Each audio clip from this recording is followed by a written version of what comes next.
안녕하세요, 여러분. SK 하이닉스에 대해서 뉴스를 보면 엔비디아가 SK 하이닉스를 먹여 살린다. 이런 문장 정말 많이 보이죠.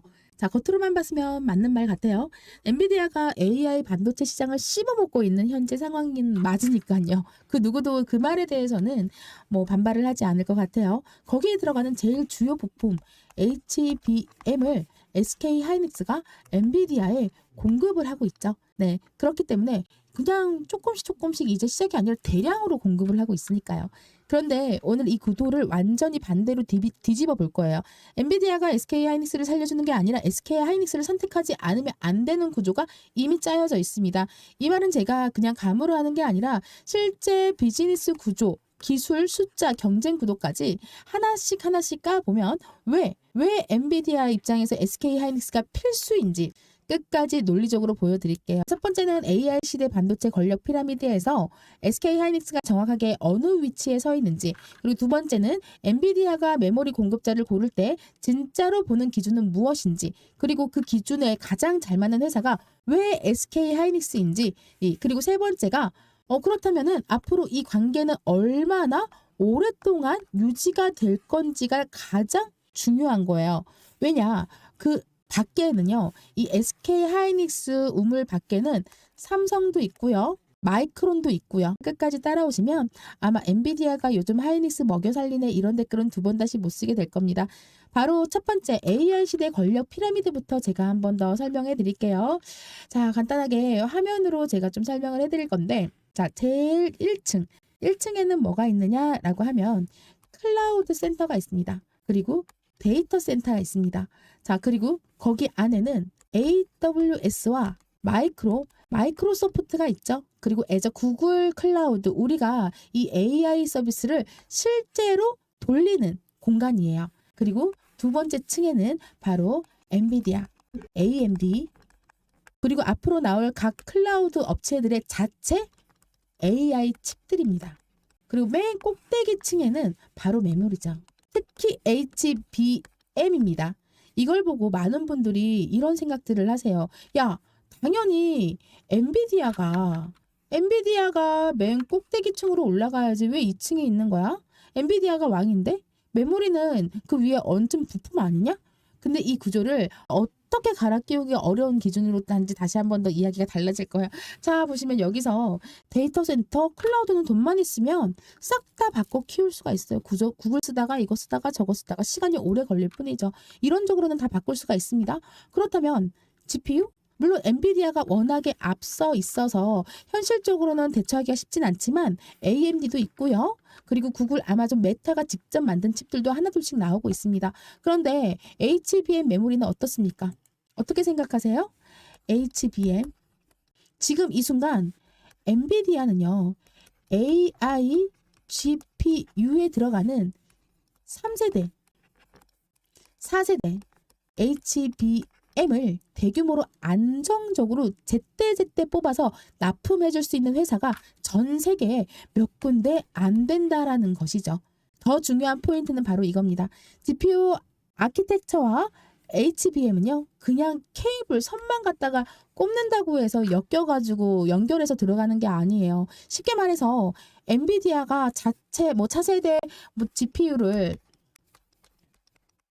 설계할 때 어떤 HBM을 어떤 식으로 사용을 할 것인지, 어떤 구조로 쓸 것인지 설계가 동시에 들어간다라는 거예요. 이후에 GPU를 만든 다음에 아무거나 갖다 꼽아야지가 아니라 이 기준과 이 기준이 같이 들어가는 설계의 구조라는 거죠. 포함이 된다라는 거죠. 그렇기 때문에 시작 지점은 같다. 그러나 GPU보다 HBM이 훨씬 더 많이 들어가는 건 아시죠, 여러분? 그렇기 때문에 수요 용량이 훨씬 더 올라갑니다. 아, 그러면 중간에 메모리 삼성으로 갈아탈래요? 이럴 수도 있죠. 이런 선택을 하는 순간 설계부터 검증받고 성능, 발열, 수율까지 전부 다 손을 대야 된다는 뜻이에요. 한번 선택을 하면 설계를 싹 다 갈아엎어야 된다라는 거죠. 그렇기 때문에 쉽게 바꿀 수가 없다라는 겁니다. 그래서 우리는 SK 하이닉스를 주목해야 된다라는 거죠. 아시겠죠? 그런 의미에서 엔비디아 입장에서는 HBM 공급대는 가격 꺾기 대상이 아니라 잘못 건드리면 같이 죽는 동반자에 가깝습니다. 그리고 지금 HBM 피라미드 꼭대기에 있으면서 가장 먼저 빨리 가장 높은 사양, 가장 높은 HBM을 들고 나온 회사가 바로 SK 하이닉스죠. 세상에 메모리 회사가 삼성도 있고 마이크론도 있는데 왜 하필 엔비디아는 SK 하이닉스를 필수로 여기고 있느냐. 그렇다면 SK 하이닉스는 이제 매출은 걱정이 없는 건가? 라는 생각을 할 수가 있어요. 맞아요. 그런데 이게 어느 순간에 안정적으로 들어가면 주가가 급등해서 올라가다가 멈추는 순간이 올 수 있습니다. 그 멈추는 순간이 현재 구간이 될 수가 있는데 여기에서 중요한 건 HBM4죠. 네, 계속 발전되고 계속 업그레이드 돼야지만 시장에 나올 수 있는 그래픽카드든 GPU든 CPU든 컴퓨터든 휴대폰이든 모든 반도체 부품 쪽 제품들이 업그레이드가 되지 않으면은 떨어질 수밖에 없는 거예요. 여기서 발맞추어서 SK 하이닉스가 갖고 있는 장점에서 갖고 있는 게 좀 한계치가 있다라는 거죠. 그래서 여러분들께서도 좀 중요한 부분들을 포인트로 놓치면 안 되고 그래서 들어왔다 나갔다 해야 되는 거예요. 장기 투자를 할 때 선택하는 게 제일 안전한 기업을 선택하잖아요.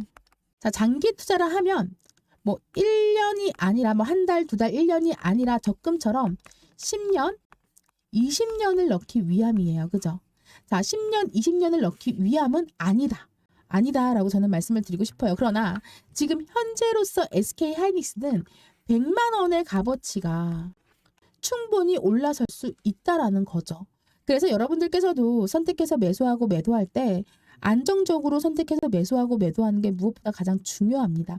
자, 제가 간단히 말씀드리면 아무래도 전체적인 대규모 데이터 센터 일정에 맞출 수 있는 파트너가 SK 하이닉스밖에 현재는 없고요.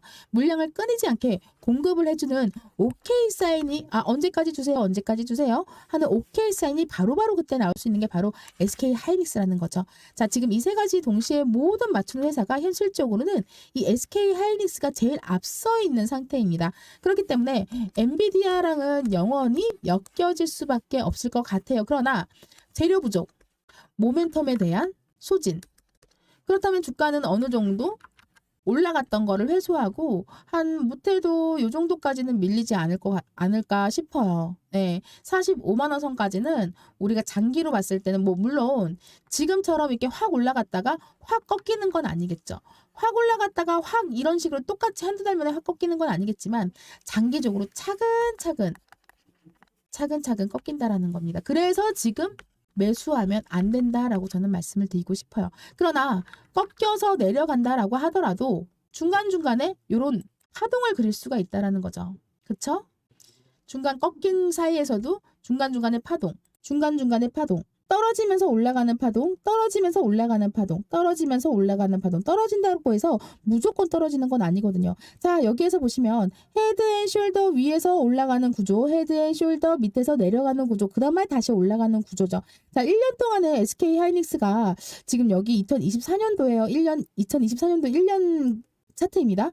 보시면 최고점이 25만 원을 돌파하지 못했어요. 자, 보시면은 지금 최저점이 얼마입니까? 13만 원에서 24만 8천 원, 한 11, 2만 원 정도의 차이가 있죠. 그 정도의 갭 차이에서 중간중간에 내가 매수하고 매도할 수 있도록 정확한 타점을 골라서 공략할 수 있다라는 거죠. 이거를 여러분들께 드릴 거예요. 자, 여기 신호 검색 확인하면은 사용자 검색이라고 해서 강력 매수라고 제가 넣어놨습니다. 이 강력 매수와 화살표가 뜨면 그대로 때려봤다가 진입, 뜨면 진입, 그쵸? 뜨면 진입. 엄청 많이 올라갔죠. 여기서 여기까지 몇 %입니까? 18%입니다. 여기서 여기까지는요. 22%예요. 그죠? 여기서부터 여기까지는 8%입니다. 현재 여기서부터 여기까지도 지금 18%입니다. 이런 식으로 여러분들께서도 안전하게 수익 보시면서 그때 모든 종목에다가 내가 적용을 받을 수 있다라고 저는 말씀을 드리고 싶어요. 그래서 이 화살표가 그만큼 중요하고 경험치가 들어가 있는 매매법이다 생각하시면 될 것 같고요. 조건 검색 시 이 검색기 가지고 여러분들께서 종목 선정하셔가지고 매수하고 매도하고 맨날 투자를 하잖아요. 그렇다면 이런 계좌가 나옵니다. 여기 장 교수가 운영하는 계좌복구 수익 전환방 텔레그램 소통방이에요. 우리 개복수 가족분들께서는 이미 현실이 되어 있고요. 제가 며칠 전에 11월 18일이었던 것 같아요. 인증사진을 조금 올려드렸는데 이거 잠깐 보여드릴게요. 여기 위에 제가 고정해 놓은 거 확인하시면 바로 이 사진입니다. 정확하게 자 6월 1일부터 11월 18일까지 완벽한 구조로 만들어 놓은 1억이 넘는 내 수익. 네, 여러분들께서도 정확한 요 짧은 기간에 매일 3%, 6%, 3% 이런 식으로 반복해서 수익을 보게 되면 자, 어떻습니까? 여기에도 6%, 4%, 3% 그죠? 맨날 이렇게 수익을 보면서 안정적으로 주식에는요. 복리식 이론이 현실이 되는 겁니다. 보시면 다시 정확하게 보여드리면 6.44%, 4.8% 그죠? 그 다음에 3.77% 그리고 그 위에 6.1%, 3.6% 이렇게 맨날 평균적으로 하루에 최소 3% 이상만 수익을 평균적으로 본다라고 하면 복리 적용을 받아서 여러분들께서도 여러분들 계좌에 현금으로 쌓인다는 거죠. 자, 어때요? 그리고 또 추가적으로 제가 여기 시초가 집중 단타방에서 오늘도 알토로 8.5% 수익을 봤어요. 보이시죠? 8.5% 상승 정확하게 매도 사인 보내드리고 8시 23분에 알트를 여러분들께 선물로 드렸습니다. 자, 매일매일 수익 보시면서 이렇게 조건 검색식이 나오는 거예요. 자, 최근에 SPG 정말 핫했죠. 지금도 SPG 핫합니다, 여러분. 우리의 메인 종목이기도 하고요. 자, SPG가 치고 올라갈 때 들어갔다 나왔을 때 그리고 내가 메인으로 잡고 있는 것과 추가적으로 단타를 먹을 수 있는 이 화살표 지금 굵직하게 나와 있잖아요. 근데 이게 일봉으로 봤을 때는 언제 진입해야 될지 모른다는 거죠. 근데 분봉으로 딱 바꿔놓고 확인을 해보면 며칠 전입니까? 이때죠, 여러분. 이때 3일 동안 연속해서 올라가고 있는데 아침에만 놓고 봤을 때는 딱 이렇습니다. 언제 들어갈지 모르겠다. 그런데 중요한 거는 거래량을 확인을 하는 거죠. 화살표가 뜨기 시작하면은 거래량을 확인합니다. 장 전과 장 끝나고 나서와 그리고 애프터마켓과 프리마켓을 같이 보는 거예요. 여기 NXT 그러니까 대체거래소가 적용이 된 기업은 장 끝난 건가 애프터마켓과 프리마켓을 동시에 보고 거래량을 확인을 하게 됩니다. 그대로 거래량이 유지가 되는 건지 그리고 눌러주는지 안 눌러주는지 눌러주는 데에서 화살표가 뜨는지 그리고 정확하게 신호탄이 쏴졌죠. 8시 50분 되기 직전에 쏴졌어요. 보시면 이때 쏴진 시간이 8시 38분에 신호탄이 쏴지고 딱 여기에서 한 번 더 들어가고 음봉의 연속적인 첫 번째 계단에서 매도를 합니다. 그렇기 때문에 37,500원 구간에서 여러분들 매도할 수 있게끔 매도 사인 드리는 거죠. 자, 38,000원에서 매도를 드렸기 때문에 정확히 안전한 구간 37,800원, 500원 요 사이에서 매도를 하시면 된다라고 트레이딩을 해드렸으니까요. 자, 그리고 나서 계속 올라갈 종목은 추가적으로 비중 관리하면서 들어갑니다. 단타는 단타로 한 번 먹고 나오는 걸로 끝나는 거예요. 그러나 오늘 아침에 만약에 이거를 시초가에 잡았어. 그러면 또 한 번 더 수익을 받겠죠. 자, 그리고 나서 여기에서 보시면은 여기에서 매도했어요. 그죠? 매도한 구간에서 한 번 더 먹고 눌러지는 구간에서 또 먹고 두 번을 먹을 수가 있는 거예요. 이 단계적으로 봤을 때 자, 음봉의 연출 연속적으로 나오기 전에 음봉이 요 길이가 이만큼을 장악해서 들어간 길이에요. 요때랑은 다르잖아요. 그죠? 이때랑은 달라요. 그죠? 자, 음봉의 끝에 꼬리와 윗꼬리가 반대로 들어가는 구간에서 매도. 예, 요런 식으로 들어가는 겁니다. 재밌는 건 중에서 또 한 가지는 자, 여기 보시면 트레이딩 뷰예요. 트레이딩 뷰에 제가 엄청나게 많은 수식들을 넣어놨습니다. 자, 여기 숫자 바뀌는 거 보이시죠? 위에. 이게 다 여기에 들어가 있는 수식들이에요. 확대를 해서 보게 되면은 정확한 구간에서 들어왔다 나왔다 할 수 있게끔 혹시 여기 SPG도 있나 확인해 볼까요? 네, 있네요. SPG 확인해 보면 여기에서 확인할 수 있죠? 자, 보시면 올라가는 구조에서 나타나는 그물망. 눌러지는 구간에서 완벽하게 터닝 포인트가 되는 이 구간. 여기에서 일봉이 아니라 시간봉으로 볼게요. 자, 4시간봉으로 봤을 때 완벽하게 장악해서 들어가는 구간에서 여기서 신호탄이 쏴집니다. 재밌죠, 여러분? 이렇게 그물망의 신호탄이 연속적으로 쌓아진 상태에서 한 번 더 양봉이 발동이 되면은 매수 신호다. 네, 매수하셔야 된다. 네, 이런 식으로 수익하고 매도하고 아직까지는 SPG는 매도 매도 사인이 안 나왔어요. 단타를 칠 때는 분봉으로 봐야 되는 구간인 거고요. 현재 구간에서는 아직 조금 더 가지고 있어도 됩니다. 그래서 오늘이 금요일이기 때문에 장이 너무 앉아서 많은 분들이 힘들어 하셨던 것 같아요. 그래서 제가 한 번 더 짚어드리는 구간이고, 장이 빠지든 올라가든 상관없이 2,400개가 넘는 주식 종목 중에서 365일 중에서 단 하루도 상한가 찍는 종목이 없는 날은 단 하루도 없습니다. 며칠 전에 전 세계가 파란 장이었잖아요. 암흑이었습니다. 그러나 그 중에서 뜨는 종목들은 있었다라는 거죠. 이 점을 꼭 기억하시면서 멘탈을 중요시 생각하고 나의 멘탈을 지키기 위해서 심리 안정을 하기 위해서 바로 이거를 해드리는 거예요. 매일매일 수익 보면요. 심리에 휘둘리지 않습니다. 예, 오늘 같은 경우에는 알토로 8.5% 수익, 로키텔스케어로 어제는 14% 수익 받고요. SPG는 18% 그저께 수익 받고, 그래피는 10%, 자, 유로핏도 10% 수익 받습니다. 그럼 그 전에는 17일 날에는 3빌리언 16% 수익, 인벤티지랩 12% 수익, 로키텔스케어 또 먹었네요. 19%. 대단하지 않습니까? 이렇게 장이 좋은데 왜 아무도 수익을 못 보느냐라는 거는 선택의 기로에 서 있기 때문이라는 거죠. 선택폭이 너무 넓기 때문에 집중을 할 수가 없어요. 선택과 집중을 어떻게 하냐에 따라서 계좌 사이즈가 달라지고요. 타점 공략을 어떻게 하냐에 따라서 나의 앞으로 미래가 달라진다는 점 꼭 좀 기억하시고, SK 하이닉스 필수로 우리는 가지고 가야 되는 종목 중에 하나라는 거 꼭 좀 기억하셨으면 좋겠습니다. 자, 다음번에 또 한 번 더 SK 하이닉스로 여러분들께 심어 드릴 거고요. 진짜 마지막 최고점, 최바닥점, 타점을 어떻게 공략하는지 같이 브리핑 도와드리겠습니다. 감사합니다.